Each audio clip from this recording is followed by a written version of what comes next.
इसमें पूरा दोषी अगर किसी को ब्लेम लगाएंगे तो ये खान सर को हम लगाएंगे। इन्होंने ही हत्या कराने का काम किया है। जो आदमी अपने ऊपर गोली चलवा ले अपना ही आदमी से, तो वो आदमी सोचे कि हत्या क्यों नहीं करवा सकता। तो इसलिए पूरा यकीन है, हमको पूरा भरोसा है कि ये हत्या करवाया है और इसको जेल जाना चाहिए। ज्ञान, शिक्षा और गुरु, कलयुग के इस दौर में इन शब्दों के मायने बदल चुके हैं। जहां कभी ककहरा सिखाया जाता था, जहां कलम से भविष्य लिखा जाता था, आज वहां गोलियां चल रही हैं। आज वहां मौत की साजिशें रची जा रही हैं। जिस गुरु को इस देश में भगवान से ऊपर दर्जा दिया गया, जहां कलम की ताकत से बच्चों का भविष्य संवारा जाता था, क्या अब उसी शिक्षा के साम्राज्य में सुपारी किलिंग का खौफनाक खेल शुरू हो चुका है? क्या पटना के कोचिंग सेंटर्स अब ज्ञान के मंदिर नहीं बल्कि खून से सने वर्चस्व के अखाड़े बन चुके हैं? पटना का चर्चित कोचिंग वॉर अब सीधे धंधे की लड़ाई नहीं रहा, ये खून के खेल में बदल चुका है। आज कहानी सिर्फ एक मौत की नहीं, आज कहानी एक भाई के उस बेबसी और आक्रोश से भरे आंसुओं की है जो जेल की सलाखों से छूटते ही सीधे चिता के सामने फूट पड़े। ज्ञान बिंदु कोचिंग के रोशन आनंद के सगे भाई प्रिंस यादव की नेपाल के एक होटल में संदिग्ध मौत हो जाती है। मौत भी ऐसी जो अपने पीछे 100 सुलगते हुए सवाल छोड़ गई। जेल से बाहर आते ही रोशन आनंद ने वो धमाका किया जिसने बिहार की राजनीति से लेकर शिक्षा जगत तक भूचाल ला दिया। रोशन आनंद कंधे पर भाई की लाश लेकर सहरसा पहुंचे। आंखें लाल थी, कलेजा फटा जा रहा था और चिता को मुखाग्नि देने से ठीक पहले उन्होंने कैमरे के सामने जो धमाका किया, उसने पूरे बिहार के सियासी और शिक्षा जगत में भूचाल ला दिया। सीधा बिना किसी हिचकिचाहट के देश के सबसे चर्चित शिक्षक खान सर और फैजल खान पर मर्डर की साजिश का आरोप ठोक दिया। उन्होंने जब कहा, उसने पूरे बिहार को हिलाकर रख दिया। अपने भाई के अंतिम संस्कार में जाना है। मैं हिम्मत के साथ लड़ाई लड़ूंगा। हमें आप सभी भाइयों के सहयोग की जरूरत है। आप सभी भाई हमारा सहयोग करें। धन्यवाद सभी लोगों को। हमने क्या खोया है? हमने वो खोया है जो नहीं आ सकता है। हमने अपने जीवन का सबसे बहुमूल्य चीज़ खोया। हमने अपने जीवन का सबसे बहुमूल्य चीज़ खोया है। हमें आप सभी छोटे भाइयों के सहयोग की ज़रूरत है। सभी मीडिया भाइयों को भी मैं धन्यवाद देना चाहता हूं कि आप हमारी आवाज़ को बुलंदी से रख रहे हैं। धन्यवाद।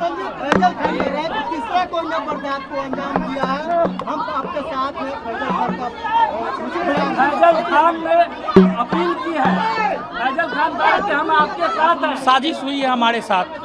उसने हमें जेल में भिजवाया। साजिश के तहत उसने हमें जेल में भिजवाया। साजिश के तहत उसने हमें जेल में भिजवाया और हमारे भाई की हत्या फैजल खान ने करवाई है। फैजल खान की गिरफ्तारी की भी मांग करेंगे। पटना पुलिस रोशन आनंद को गिरफ्तार करने के लिए पूरी सशक्त हो जाती है और फैजल खान को नेता के संरक्षण की वजह से गिरफ्तार करने में पटना पुलिस कमजोर हो जाती है। किस नेता का संरक्षण प्राप्त है फैजल खान को? और करोड़ों रुपया हमको जेल में डलवाने के लिए करोड़ों रुपया फैजल खान ने बहाया है।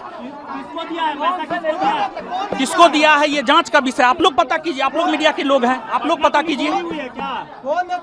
आप लोग पता कीजिए। आप लोग पता कीजिए। मैं नाम नहीं बता सकता हूं, लेकिन नेता का संरक्षण प्राप्त है। हमको नहीं पता है सरकार में है या विपक्ष में, नहीं पता है, लेकिन नेता का संरक्षण प्राप्त है। मैं नेता का नाम नहीं बोलूंगा, लेकिन फैजल खान को नेता का संरक्षण प्राप्त है। इस वजह से उसकी गिरफ्तारी नहीं हुई है। निश्चित तौर पर पटना पुलिस ने हमें पूरी तरीका से प्रताड़ित किया। पटना पुलिस ने हमारा क्या नहीं किया है? पटना पुलिस ने जितना हो सकता था उतना हमको प्रताड़ित किया है। मेरे आंसू सूख गए हैं जेल में, मेरे आंसू सूख गए हैं। आंसू नहीं आ रहा है आंख में। अब क्या करेंगे रोशन सर, आगे क्या करेंगे? मैं अपने भाई को न्याय दिलाने के लिए अंतिम सांस तक लड़ूंगा। आरोप सीधा था, संगीन था और निशाना था देश के जाने माने यूट्यूबर, स्टार और शिक्षक खान सर और फैजल खान पर। जैसे ही ये बयान आया, बिहार की सियासत में आग लग गई। पूर्णिया के शेर कहे जाने वाले सांसद पप्पू यादव तुरंत पीड़ित परिवार के घर पहुंचे। इस मौत को नियोजित मर्डर करार दे दिया। वहीं आरजेडी नेता तेज प्रताप यादव ने भी बिना झिझक के खान सर को इस मामले में लपेट लिया। हम तो ये कहेंगे बहुत दुखद घटना है, इस तरीके का घटना नहीं होना चाहिए था और इसमें पूरा दोषी अगर किसी को ब्लेम लगाएंगे तो ये खान सर को हम लगाएंगे, क्योंकि इन्होंने ही हत्या कराने का काम किया है। जो आदमी अपने ऊपर गोली चलवा ले अपना ही आदमी से, तो वो आदमी सोचे कि हत्या क्यों नहीं करवा सकता। इसलिए पूरा यकीन है, हमको पूरा भरोसा है कि ये हत्या करवाया है और इसको जेल जाना चाहिए इस व्यक्ति को, और साथ ही साथ उनको न्याय मिलना चाहिए। जो प्रिंस यादव हैं उनको न्याय मिलना चाहिए, उनके पूरे परिवार को न्याय मिलना चाहिए। और इस सिचुएशन में हम सरकार से मांग करते हैं कि रोशन आनंद जो हैं उनको पे रोल पे छोड़ा जाए ताकि अपने भाई के अंतिम संस्कार में वो शामिल हो सके। ये हमारा जनशक्ति जनता दल का ये हमारा कहना है। हमने ट्वीट किया है, फेसबुक पे डाला है, और जो प्रिंस है जो जिनकी हत्या हुई है वो हमसे मिलते जुलते भी थे। देखिए इनकी फोटो है यहाँ पे, ये 8 साल पहले की फोटो है, हमसे मिल करके गए थे जब हम 2 नंबर आवास में थे। तो देखिए, तो इससे हम बहुत मर्माहत हैं, हम बहुत परेशान हैं। यंग नौजवान का हत्या कर दे रहा है सब, अपराधी तांडव मचा रहा है, किसी न किसी रूप में आ जा रहा है अपराधी। आज ये कोचिंग के नाम पे अपराध करने का ही काम कर रहा है खान। इसके जल्द से जल्द गिरफ्तारी होना चाहिए, इसको जेल जाना चाहिए। तो इसमें सेंट्रल का दोषी है ना। छात्र नौजवान तो अपने समय पर पहुंचता है, लेकिन ट्रेन लेट हो जाता है, कहीं कोई व्यवस्था नहीं हो पाता, तो सरकार की गलती। चौतरफा घिरे खान सर भी शांत नहीं बैठे। महज 24 घंटे के भीतर खान सर ने एक वीडियो जारी कर अपनी सफाई दी, संवेदना जताई और मामले में किसी तीसरे खिलाड़ी के होने का शक जाहिर किया। भगवान इस कठिन दौर से निकलने के लिए उनको सहन शक्ति दे। इतनी भयानक स्थिति और इतनी कठोर स्थिति में वो कैसे निकल पाएंगे लोग। इस घटना के बाद पता नहीं कैसे परिवार सहन करेगा इसको। इस कठिन दौर में हमारी संवेदना परिवार के साथ है। जब कभी आदमी ऐसी खबर सुनता है तो दिल बैठ जाता है। किसी के परिवार के साथ ऐसा ना हो, दुश्मन के परिवार के साथ भी ऐसा ना हो। हमारी पूरी संवेदना है परिवार के साथ। हमसे जो संभव हो सकेगा, हम अभी परिवार किसी बात करने की स्थिति में नहीं होगा। हम इस चीज़ को समझ सकते हैं कि किसी के साथ ऐसा ना हो, लेकिन हमसे जो प्रयास होगा, हमसे जो कहेंगे लोग, हम वो हर संभव मदद करने को तैयार हैं, चाहे जो कुछ वो कहेंगे। इसमें सबसे ज़रूरी बात क्या है कि जो मीडिया को काफ़ी संवेदनशील होने की ज़रूरत है। जो ऑथेंटिक न्यूज़ है वही चलाएं, अलग अलग इधर उधर अफवाहें या अटकलों पे ना जाएं। ये बहुत संवेदनशील मामला है और पुलिस अपना एक ऑफिशियल बयान जारी करे जिससे कि स्पष्ट हो सके चीज़ें क्या हैं और जल्दी से जल्दी इसका पोस्टमार्टम रिपोर्ट सार्वजनिक किया जाए। और सबसे ज़्यादा जो अजीब सा चीज़ लग रहा है, ये कोइंसिडेंस, ये कैसे कोई तीसरा इंसान इसमें इन्वॉल्व लग रहा है। आखिर इतनी खतरनाक चीजें, इतनी अमानवीकृत कैसे कोई कर सकता है? तो इसमें कोई ना कोई तीसरा साजिश जरूर कर रहा है। इसके लिए एक उच्च स्तरीय जांच होनी चाहिए और उच्च स्तरीय जांच की रिपोर्ट को लाया जाए और जो दोषी पाए जाएंगे उनमें एक को भी न छोड़ी जाए। फांसी से नीचे इनकी कोई सजा नहीं होनी चाहिए। आखिर ऐसा किसने, अगर किसी ने इसमें इन्वॉल्व है तो। अभी न्यूज में पता चल रहा है कि अलग अलग न्यूज अलग अलग चला रहे हैं। कृपया करके न्यूज वालों से भी हाथ जोड़कर विनती है। कोई कहता है कि मिर्गी की दवा खाई, एक दूसरा न्यूज देखो तो कोई कह रहा है कि शराब, कोई अलग न्यूज दिखा रहा है, कोई कुछ न्यूज दिखा रहा है।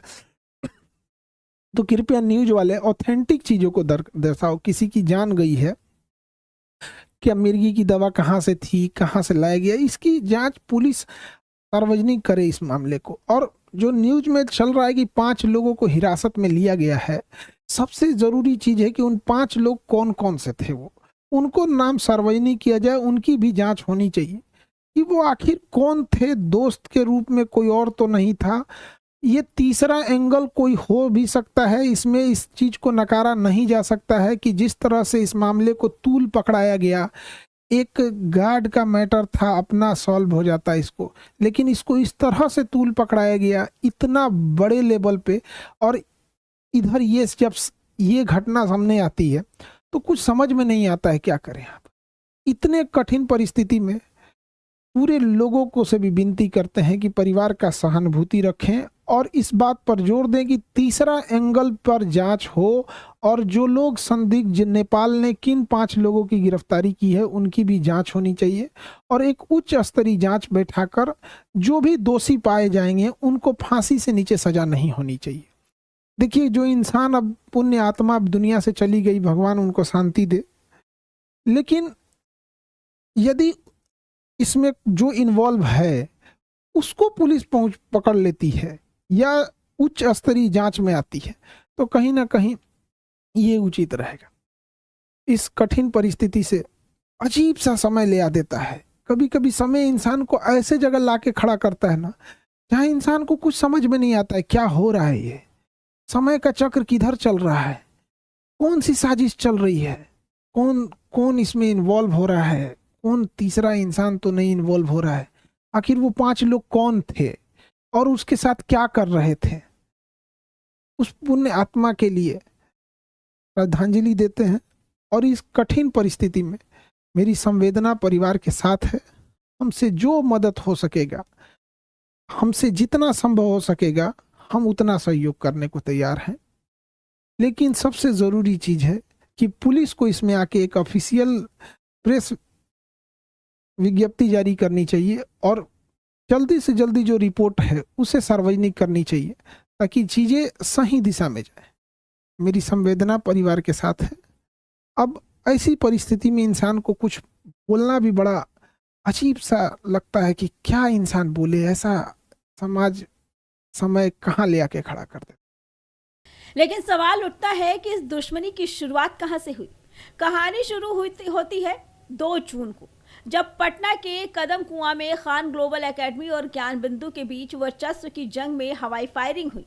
पहले रोशन आनंद जेल गए, लेकिन जब वीडियो सामने आया तो खान सर के बॉडीगार्ड भी सलाखों के पीछे पहुंचे। और इसी बीच प्रिंस यादव की नेपाल के विराटनगर होटल में संदिग्ध मौत हो जाती है। दोस्तों का दावा है कि दवाइयों का ओवरडोज था, लेकिन प्रिंस की आंख के ऊपर चोट के निशान कुछ और ही कहानी बयां कर रहे थे। बिल्कुल सच और आरोप के बीच ये जंग अब पोस्टमार्टम रिपोर्ट और पुलिस इन्वेस्टिगेशन के पाले में है। लेकिन इस पूरे विवाद पर सूबे के मुख्यमंत्री सम्राट चौधरी का भी बड़ा बयान आया कि कोचिंग सेंटरों की इस गुंडागर्दी और मनमानी को बर्दाश्त नहीं किया जाएगा। सभी प्रखंडों में हम मॉडल स्कूल बना रहे, सरस्वती विद्या निकेतन बना रहे, और इस मॉडल स्कूल में तब तक सम्राट चौधरी का सपना पूरा नहीं होगा जब तक उस स्कूल में नेता और अफसर का बेटा उस स्कूल में नहीं पढ़ेगा, तब तक सपना पूरा नहीं होगा सर। क्योंकि उस क्वालिटी तक ले जाना, हमारे जो पदाधिकारी है, कर्मचारी है, हमारे जो नेता के बच्चे हैं, उस लेवल तक उस स्कूल को ले जाना। वहां हमारे बच्चे कैसे नीट की परीक्षा का तैयारी कर सके, वहां कैसे 8 बजे रात तक पूरी तरह पढ़ाई और कोचिंग की व्यवस्था की जाए, जिससे कि हम पूर्ण रूप से आगे के दिनों में सारे कोचिंग सेंटर बंद हो जाए और सिर्फ बिहार सरकार का ही स्कूल चलता रहे, ऐसी व्यवस्था करा। सवाल बड़ा है, क्या शिक्षा का ये बाजार अब जान लेने पर उतारू हो चुका है? क्या वाकई प्रिंस की मौत के पीछे कोई गहरी साजिश है या फिर ये सिर्फ एक हादसा था? जांच जारी है, हमारी नजर हर अपडेट पे बनी रहेगी। फिलहाल इस पूरी वारदात पे आपका क्या कहना है, हमें कमेंट करके जरूर बताइए। Bureau report, prime TV.